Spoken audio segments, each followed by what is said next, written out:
I was standing in my driveway at 6 in the morning, sweating despite the 15-degree weather, when Margaret Henderson pulled up in her pristine white Lexus and rolled down her window with that look on her face. You know the one. The look that says she's about to ruin your entire day before you've even had your coffee. I'd been living in Meadowbrook Estates in Denver, Colorado, for 3 years now, and I'd learned to recognize that expression from 100 yards away. "Excuse me, Isaac," she said, her voice dripping with false sweetness. "I need to speak with you about a violation." I leaned on my snow shovel and wiped my forehead. I'd been out here for the past hour clearing my driveway after the massive blizzard that had dumped nearly 2 feet of snow on the city overnight. My back was already killing me, and now this. "A violation?" I asked, knowing full well where this was going. Margaret stepped out of her car, her high-heeled boots clicking on the icy pavement. She was wearing a cream-colored wool coat that probably cost more than my monthly mortgage payment. Her blonde hair was styled in that classic Karen cut, short in the back and longer in the front. She pulled out her phone and started tapping on the screen. According to HOA Regulation Section 12, subsection C, paragraph 4, homeowners are not permitted to shovel, plow, or otherwise deposit snow onto the street. You've been doing exactly that for the past hour. I looked down at the pile of snow I just pushed to the edge of my driveway, where it spilled slightly onto the street. Every single one of my neighbors had done the same thing. Where else were we supposed to put it? The snowbanks on either side of everyone's driveways were already massive. "Margaret, it's snow. It's going to melt in a few days. Everyone else is doing the same thing." She tapped her phone screen a few more times. "That doesn't make it acceptable. I'm issuing you a formal warning. If you don't remove the snow from the street within 24 hours, you'll receive a fine of $250. $250. For snow. For violating HOA regulations," she corrected. "I suggest you find somewhere else to put it, perhaps your backyard." I looked at my relatively small backyard, which was already covered in snow.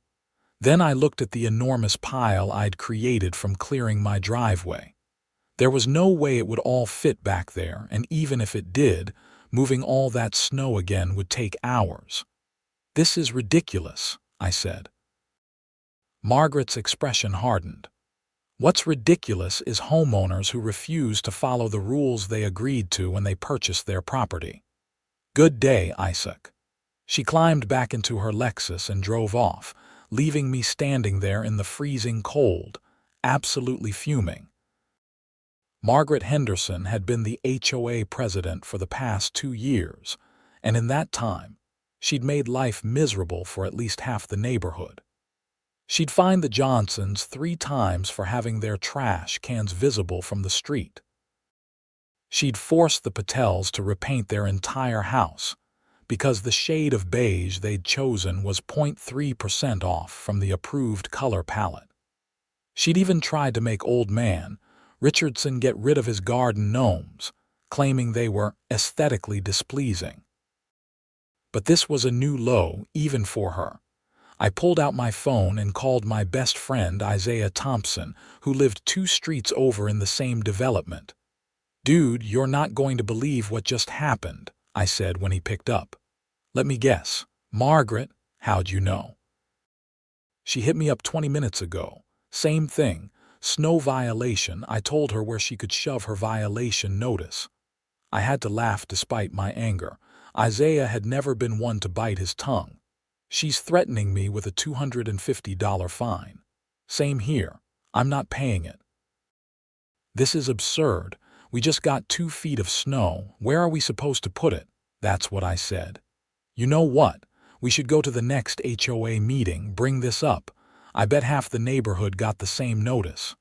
I thought about it. The monthly HOA meetings were usually sparsely attended, mostly because they were boring as hell and Margaret ran them like a dictator. But Isaiah had a point. If enough people showed up to complain, maybe we could actually change something. When's the next meeting? I asked. Next Tuesday. 7 p.m. at the community center. I'll be there. I hung up and looked at the pile of snow again. 24 hours to move it or face a fine. The petty part of me wanted to just leave it there and fight the fine, but $250 was $250. I couldn't afford to throw that away on principle. I spent the next 3 hours moving snow from the street to my backyard, creating a miniature mountain behind my house. My arms felt like they were going to fall off.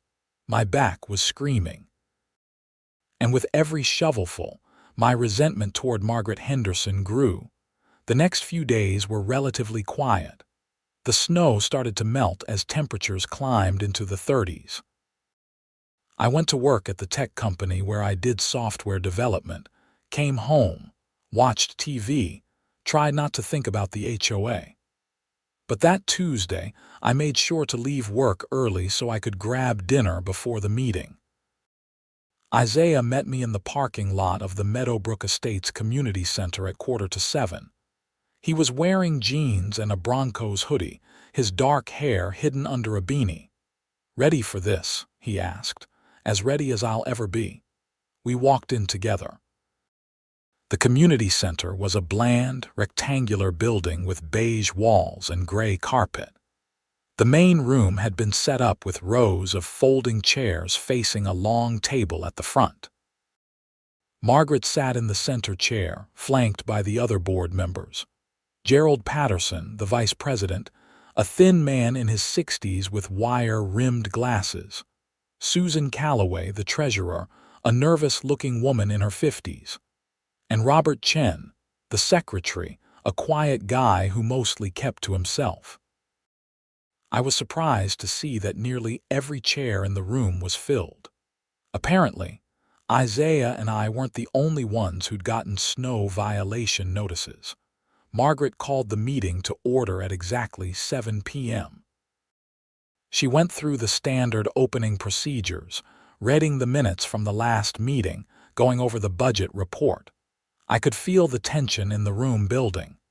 People were shifting in their seats, whispering to each other. Finally, Margaret said, "Now we'll open the floor for homeowner comments. Please keep your remarks brief and respectful." At least a dozen hands shot up. Margaret pointed to Tom Johnson, who lived 3 houses down from me. "Yes, Tom." Tom stood up, his face red. "I want to talk about these snow violation notices. I got one. My wife and I spent an entire day moving snow because of it. This is completely unreasonable. Where are we supposed to put the snow when we get a storm like that?" A murmur of agreement rippled through the crowd. Margaret's expression didn't change. "The regulations are clear, Tom. Snow cannot be deposited on the street. It creates a hazard for vehicles and pedestrians." "A hazard?" Tom's voice rose. "You know what's a hazard? Forcing people to pile 8-foot-tall snow mountains in their yards that could collapse on someone. That's a hazard." More people started talking at once. Margaret banged a gavel on the table. "Order, we will have order. Tom, please sit down. Anyone else with comments, please raise your hand and wait to be called on." Isaiah stood up without being called on. "I've got a comment," he said. "This is harassment, plain and simple. You're using these regulations to bully people and squeeze money out of them. I've lived here for 5 years, and we've never had a problem with snow on the streets before. Not until you became president. That's because previous boards failed to enforce the regulations properly," Margaret shot back. "I take my responsibilities seriously." "You take harassing your neighbors seriously," someone shouted from the back. The room erupted. People were standing up, yelling. Margaret kept banging her gavel, but no one was paying attention. Gerald leaned over and whispered something in her ear. She nodded. "We will take a 5-minute recess," Margaret announced. "Everyone, please calm down." She stood up and walked out of the room with the other board members following her. The moment they were gone, people started gathering in groups, talking animatedly. Isaiah came over to me. "This is wild," he said. "I've never seen everyone this fired up." "She's pushed too far this time," I said. A woman I didn't know approached us. She was in her 40s with curly red hair and glasses. "Are you guys organizing something?" she asked. "Like a petition or a recall?" "A recall," Isaiah said. "Can we do that?" "I think so. I'd have to look at the bylaws, but I'm pretty sure we can call for a special election if we get enough signatures." "I'm in," I said immediately. "Me too," Isaiah said. Others joined our conversation. By the time Margaret and the board members came back, we had at least 20 people committed to looking into a recall process. The rest of the meeting was tense but more controlled. Margaret refused to budge on the snow violation issue, but she promised to review the regulations for next winter. No one believed her. As Isaiah and I walked out to the parking lot afterward, I felt energized. Maybe we could actually make a change. Maybe Margaret's reign of terror was coming to an end, but I should have known it wouldn't be that easy. 2 days later, I came home from work to find a certified letter in my mailbox. I opened it right there on my front porch, my heart sinking as I read the contents. It was a fine for $250. According to the letter, I had failed to remove all snow from the street within the 24-hour deadline. There were even photos attached, showing a thin line of snow at the edge of my driveway where it met the street. I stared at the photos. That wasn't snow I'd shoveled there. That was melted and refrozen slush that had accumulated after the plows went through. There was no way Margaret could reasonably expect me to be responsible for that. I called Isaiah again. "I got a fine," I said. "Me too. This morning, I'm not paying it." "What if she puts a lien on your house?" "Let her try. I'm calling a lawyer tomorrow. This is harassment. We'll sue the HOA." I thought about that. Lawyers were expensive. Even if we won, the legal fees could be astronomical, and Margaret seemed like the type who would drag things out forever just out of spite. "Let me know what the lawyer says," I told Isaiah. That night, I couldn't sleep. I kept thinking about that fine, about Margaret's smug face, about how powerless I felt. $250 might not seem like a lot to someone like Margaret Henderson, who lived in one of the biggest houses in the development and drove a luxury car, but it was a significant chunk of money for me. I was still paying off student loans. My car needed new tires. My cat had just been to the vet, and that bill had been steep. Around 2 in the morning, I got out of bed and made myself some tea. I sat at my kitchen table, looking out at the snow-covered backyard, at the ridiculous mountain of snow I'd been forced to create. And that's when the idea hit me.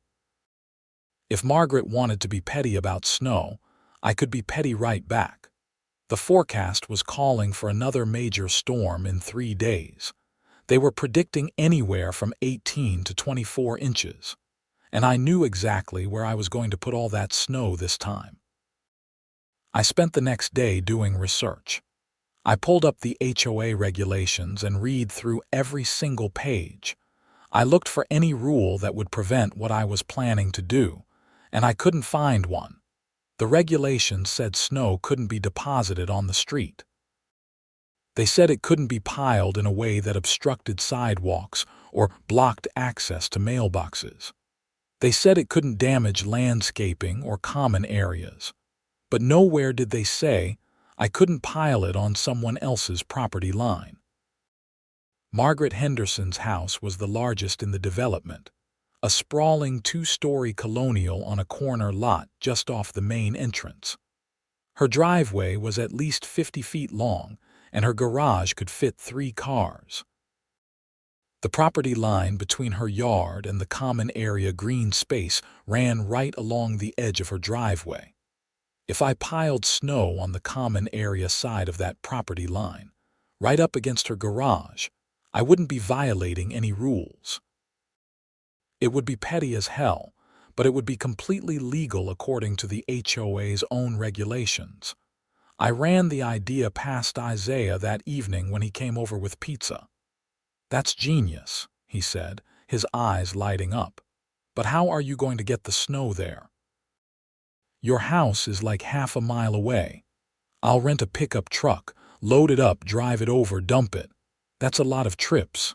I've got time. The storm's supposed to hit Friday night. I'll take a personal day on Saturday and do it then." Isaiah took a bite of pizza, thinking, "You know she's going to lose her mind, right? That's kind of the point. I love it. But be careful. If you technically violate any rule, she'll nail you for it. I've read the regulations 3 times. I'm in the clear." Friday night, the storm rolled in just as predicted. I watched from my window as the snow fell, thick and heavy.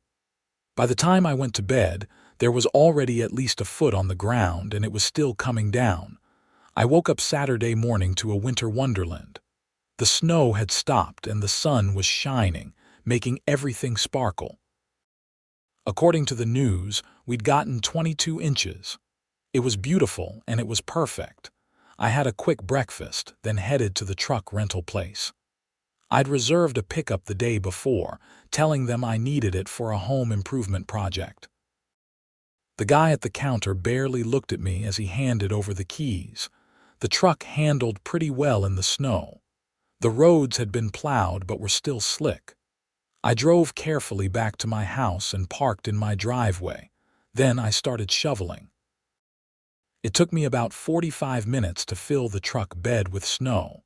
It was exhausting work, but I was motivated. I kept picturing Margaret's face when she saw what I'd done. I drove slowly through the neighborhood to Margaret's house. A few people were out shoveling their own driveways, and they waved as I passed. I waved back, trying to look casual. Margaret's house came into view. Her driveway had already been professionally plowed. Of